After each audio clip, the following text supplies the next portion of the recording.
સાણંદ તાલુકાના ખેતરો બેટમાં ફેરવાયા। ખેતરોમાં તળાવ જેવા દ્રશ્યો સર્જાયા છે। ભારે વરસાદના કારણે ખેતરો જળમગ્ન થયા।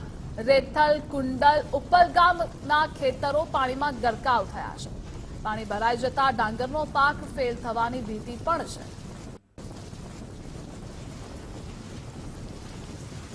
તો ખેતરો જળમગ્ન બન્યા છે। ખેડૂતો પર પડ્યા પર પાટું જેવી પરિસ્થિતિ સર્જાય છે। અભિશાપરૂપ વરસાદ ખેડૂતો માટે આ બની રહ્યો છે। આકાશી આફતમાં ખેડૂતો લાચાર બન્યા છે। પાકને પણ મોટા પ્રમાણમાં નુકસાની થઈ રહી છે। ગુજરાત ફર્સ્ટ ટીમ આવી પહોંચી છે સાણંદ તાલુકાના નળકાંઠા વિસ્તારમાં કે ભારે વરસાદના કારણે ખેતરો જે બેટમાં ફેરવાયા છે। કેમેરામેનને કહીશ કે જે આ દ્રશ્યો છે કે ખેતરો જે બેટમાં ફેરવાઈ ગયા છે। હાલ ખેડૂતોની સ્થિતિ જે છે કફોડી બની છે। હાલ ખેડૂતો દ્વારા માંગ કરવામાં આવી રહી છે કે તંત્ર દ્વારા વહેલી તકે સર્વે કરીને ખેડૂતોને જે છે રાહત કરવામાં આવે। મહેશ યાદવ, ગુજરાત ફર્સ્ટ, અમદાવાદ।